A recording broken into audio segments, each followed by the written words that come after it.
Good afternoon dear student. जैसे कि हम लोगों का ये डिप्लोमा सिविल 6 सेम का ये सब्जेक्ट चल रहा है डिजाइन ऑफ स्टील स्ट्रक्चर। तो इसमें हम लोगों का ये सीरीज चल रही है। ये चैप्टर है आपका कॉलम बेस। कॉलम बेस में हम लोगों ने पढ़ा हुआ था प्रीवियस लेक्चर्स में कि जो कॉलम आपके होते हैं एक स्लैब के आधार पर होते हैं और एक गैसेट प्लेट के आधार पर होते हैं। तो स्लैब के आधार पर जो हम लोगों ने कॉलम की डिजाइनिंग और किस तरीके से कहाँ का लोड आएगा ये चीजें डिस्कस हम लोगों ने कर ली थी। तो आज हम लोगों का जो टॉपिक रहेगा गैसेट आधार पर किस तरीके से करते हैं, तो इसको रफ करते हैं और आगे हम लोग कंटिन्यू करते हैं।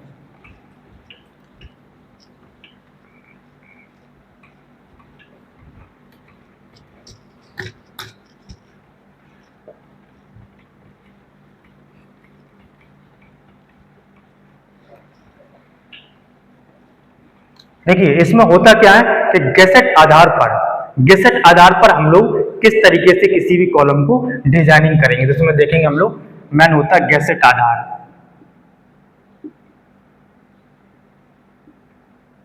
पहले हम लोग इसकी डेफिनेशन समझेंगे। तो डेफिनेशन है उसको लिखेंगे, आप भी लिखेंगे। जब स्तंभ की तलीब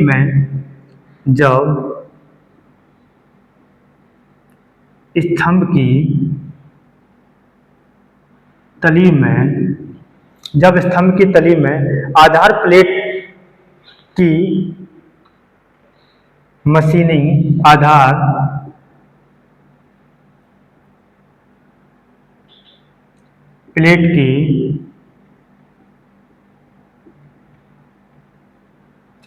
प्लेट की मशीनिंग नहीं की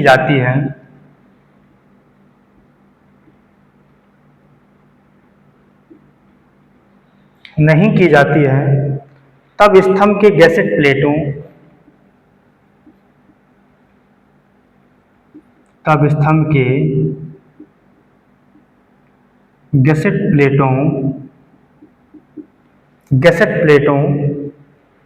द्वारा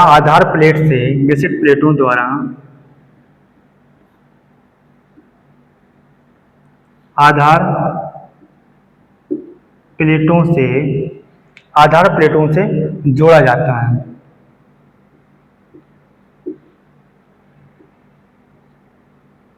क्या कह दिया था? आधार प्लेटों से जोड़ा जाता है। गैसेट प्लेट को आधार प्लेटों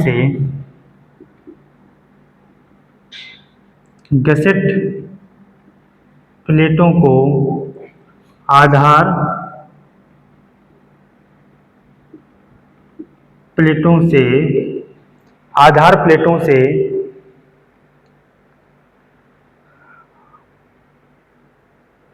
जोड़ने के लिए फ्लैंज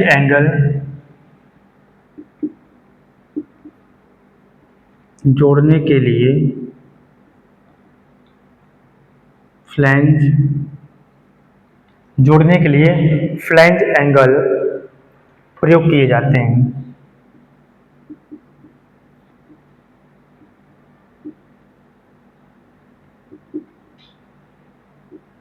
देखिए इसमें क्या है कि गैसेट आधार पर किस तरीके से हम लोग करते हैं कि जब स्तंभ की तली में, जब भी जो स्तंभ की होगी, जो कॉलम होगा आपका, जैसे ये कॉलम है, इसकी तली में ये आपकी क्या हो जाएगी, ये आपकी तली हो जाएगी।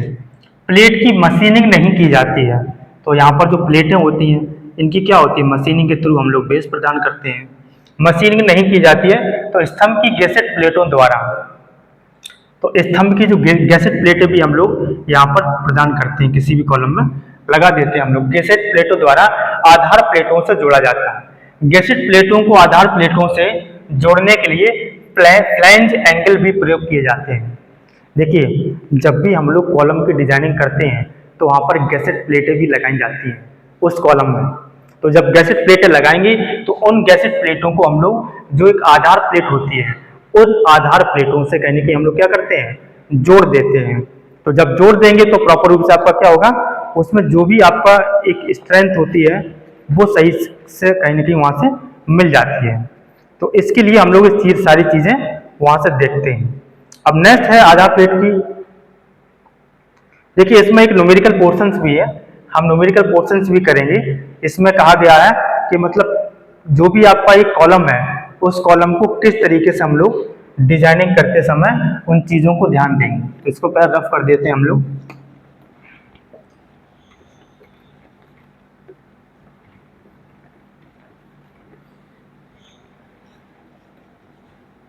देखिए, आधार प्लेट की 1 सेंटीमीटर चौड़ी पट्टी पर न्यूमेरिकल क्वेश्चन है। आधार प्लेट की 1 सेंटीमीटर चौड़ी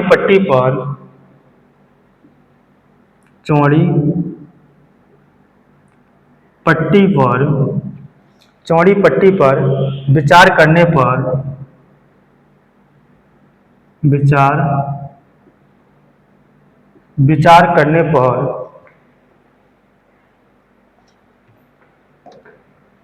क्रांतिक काट पर नमन आघूर्ण,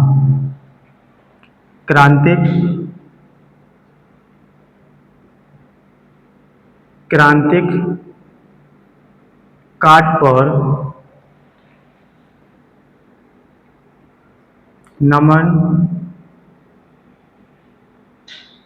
काट पर नमन आघूर्ण M इक्वल टू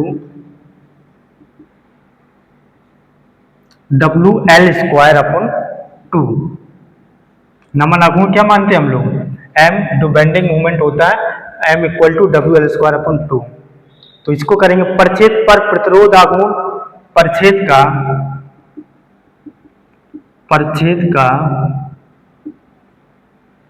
प्रतिरोध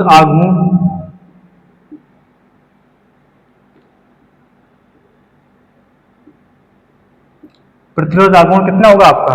तो इसमें हम लोग कितना लेते हैं? M R equal to BD²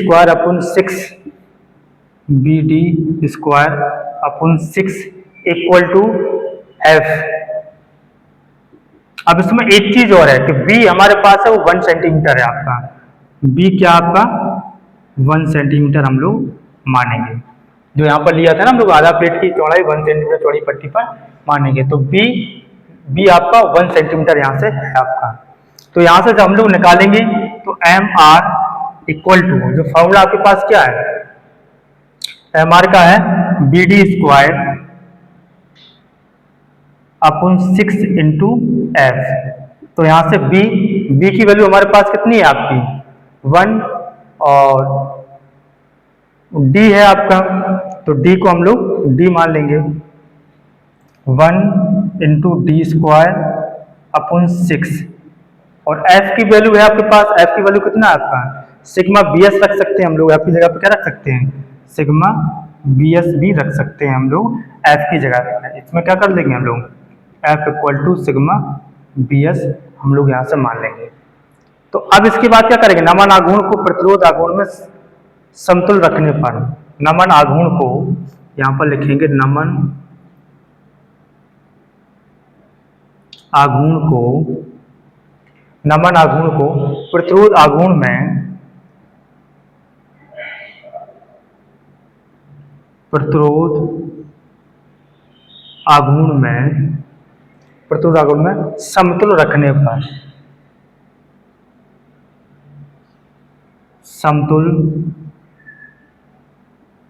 समतुल रखने पर तो क्या करेंगे? WL² 2।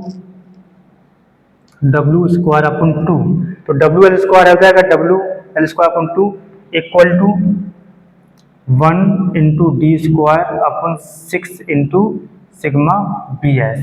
ये दोनों वैल्यू रख देंगे हम लोग। बस यहाँ पर आपका ये चीजें दोनों को समतुल रखने पर इतना वैल्यू छोड़ देंगे। अब इसमें W क्या है हमारे पास? तीव्रता, आधार प्लेट की दाब तीव्रता है। W क्या है? आधार प्लेट की दाब तीव्रता है। तो इन चीजों को हम लोगों को कॉलम में डिटेल से न्यूमेरिकल भी हम लोग करेंगे तो उसमें और चीजें देखेंगे। ठीक है, तो इतना क्लियर हुआ आप लोगों का। नेक्स्ट टॉपिक आपका आता है, इसको रफली कर देता हूं हम।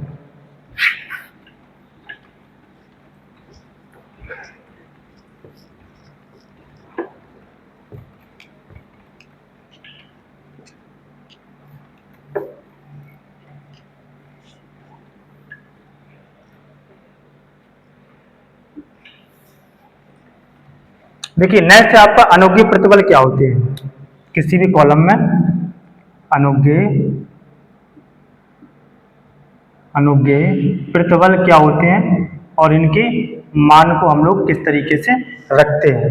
तो कंक्रीट में अनुज्ञेय संपीड़न प्रतिबल, पहला पॉइंट है आपका कंक्रीट में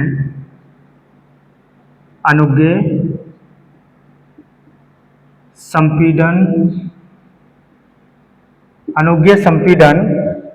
प्रतिबल कितना है आपका, इसमें है आपका 9 न्यूटन पर mm स्क्वायर, 9 न्यूटन पर mm स्क्वायर, क्या है आपका 9 न्यूटन पर mm स्क्वायर लेते हैं। और इस्पात प्लेट में अनुज्ञेय, सेकंड क्या आपका इस्पात प्लेट में, जो भी आपकी इस्पात की प्लेट रहेगी, अनुज्ञेय बंकन प्रतिबल, अनुज्ञेय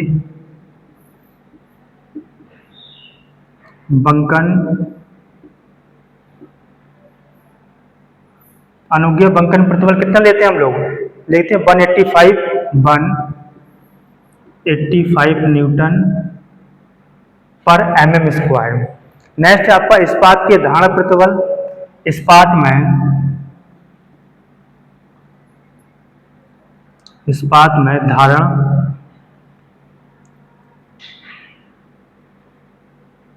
धारण प्रतिबल जो आपका होता है वो हम लोग वैल्यू लेते हैं, कितना लेते हैं 187.5 न्यूटन पर mm स्क्वायर। ठीक है, नेक्स्ट रिवेटों के लिए अब फोर्थ आ जाता है आपका रिवेट, जो आपकी रिवेट होती है किसके लिए, रिवेटों के लिए। रिवेट जो आपकी होगी, तो इन रिवेट के लिए अपरूपण माइनस अपरूपण प्रतिबल, अपरूपण प्रतिबल 100 न्यूटन लेते हैं, कितना लेते हैं हम लोग 100 न्यूटन पर mm स्क्वायर। नेक्स्ट होता है रिवेटों के लिए धारण प्रतिबल, रिवेटों के लिए धारण प्रतिबल जो लेते हैं हम लोग, वो कितना लेते हैं, धारण प्रतिबल लेते हैं हम लोग 270 न्यूटन पर mm स्क्वायर। तो देखिए इन चीजों को समझिए, जो अनुज्ञेय प्रतिबल जो होते हैं, जो भी आपका स्टील रहेगा, और स्टील में आप लोगों को देखा होगा कि कंक्रीट में जो अनुज्ञेय संपीड़न प्रतिबल रहेगा वो प्रॉपर रूप से 9 न्यूटन पर मीटर mm स्क्वायर के इस्पात पर लेंगे। अब इस्पात की जो प्लेटें रहेंगी उसमें कितना लेंगे हम लोग, इस्पात की प्लेटें या बंकन प्रतिबल 185 न्यूटन पर mm स्क्वायर लेंगे हम लोग। इस्पात में धारण प्रतिबल जो आपका रहेगा उसमें कितना लेंगे 187.5 न्यूटन पर mm स्क्वायर। इसी तरीके जब रिवेट का हम यूज करेंगे स्टील में आपका, तो उसमें अपरूपण प्रतिबल कितना 100 न्यूटन पर mm स्क्वायर। रिवेटों के लिए धारण प्रतिबल 270। इसी तरीके से कुछ वैल्यू फिक्स रहती हैं आपकी, उसमें हमको चीजों को फिक्स करना होता है। ठीक है, इसी तरीके से डिजाइन ऑफ स्ट्रक्चर में ये सारे स्टेप्स रहते हैं। जैसे आप लोग कॉलम का पूरा टॉपिक है आपका जब पढ़ेंगे तो उसमें और चीजें आपकी क्लियर रहेंगी। ठीक है, इसके बाद जो आपका जब पूरी डिजाइनिंग पढ़ लेंगे, तो जब आप न्यूमेरिकल पोर्शंस देखेंगे, तो जो वैल्यू हम लोगों ने आपको दी हुई यहाँ पर, ये वैल्यू कहने के आपको क्या करना पड़ेगा, ये वैल्यू आपको डायरेक्टली वहां पर पुट करना होगा।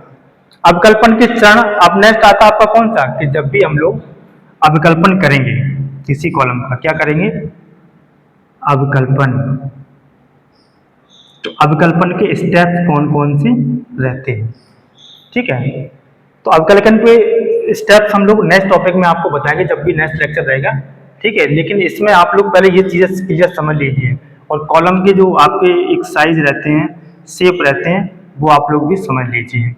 जैसे कि मैंने अभी बताया आपको रेक्टेंगुलर या फिर, ठीक है ना, या फिर आयताकार शेप में रहेगा, और जो भी लोड आपका रहेगा वो प्रॉपर रूप से सेंटर फॉर्म में भी लगेगा आपका।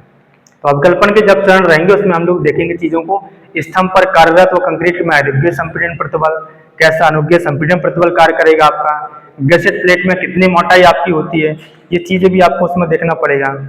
इसके बाद जब ये सारी चीजें आप कर लेंगे ना, तो उसमें से एक न्यूमेरिकल भी आपको एक क्वेश्चन मिलेगा। ये न्यूमेरिकल बहुत ही इंपॉर्टेंट है आप लोगों के लिए, जब भी करेंगे उसमें चीजें आपको क्लियरली समझ में आएंगी। ठीक है, फिलहाल आज के लिए इतना ही हम करेंगे। जैसे जैसे हम लोग ये चैप्टर यूनिट आगे पढ़ते जाएंगे ना, उसमें आपको चीज़ें क्लियर होती रहेगी। ठीक है।